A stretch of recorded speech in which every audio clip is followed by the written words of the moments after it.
Hej.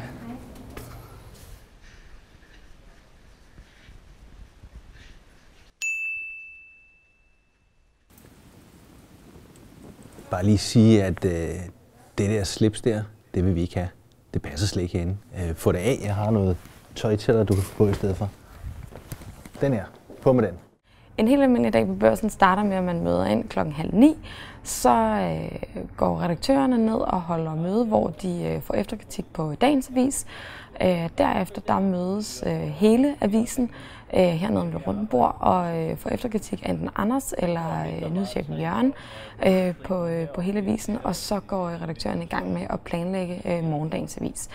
Så går alle op til deres pladser og begynder at ringe og taste løs på keyboardet og få skrevet en masse gode artikler til morgen. Og man får en masse sparring med sin redaktør undervejs, og 4:00 der afleverer man, og så går man egentlig hjem.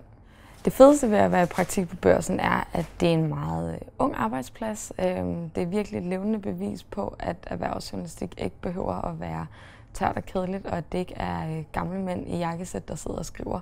For at være praktikant på Børsen skal man ikke have en eller anden særlig uddannelse i noget som helst. Behøver ikke være finansspecialist eller noget i den retning. Man skal være en dygtig journalist, primært. Jeg er selv uddannet i menneskerettigheder og udviklingsbistand, og synes selv, jeg klarer det udmærket nogenlunde her. Og man behøver ikke noget særligt. Det er bare at komme i gang, så skal vi nok lære folk resten.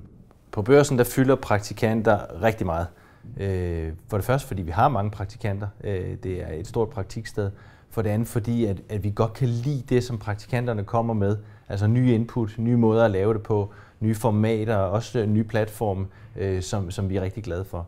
Og så er det simpelthen også bare det, at praktikanterne efter nogle måneder, efter et halvt år, eller hvor lang tid det nu tager, er jo fuldt funktionsdygtige journalister, som virkelig laver høj kvalitet.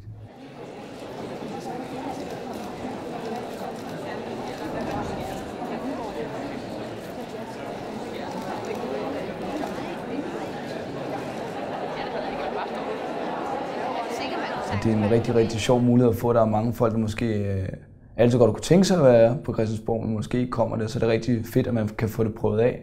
Og det er rigtig fedt, at Børsen giver en muligheden for også at komme derind. Den fedeste oplevelse indtil videre, det har været allerede første dag, hvor jeg startede derinde, der lavede vi en historie. Og da jeg kom hjem rigtig sent om aftenen, der kunne jeg se, at Morten Østergaard, som historien handlede om, han var på TV2 News for at forsvare Børsens forside dagen efter. Jeg tror, noget af det fedeste ved at være praktikant på Børsen, det er, at man omgiver sig med nogle enormt kompetente mennesker. Det er virkelig nogle af landets dygtigste journalister inden for deres felter.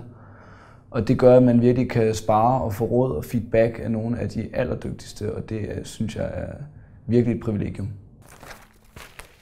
Jeg har været i praktik 3 måneder på Børsens livsstilsredaktion, og det var en helt igennem fantastisk oplevelse. Det var noget anderledes, end hvad man ellers oplever på Børsen. Fordi det gik ikke særlig meget op i tal, til gengæld gik det rigtig meget op i mennesker.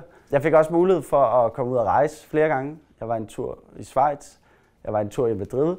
Jeg var også 2 gange i London faktisk for at lave interview.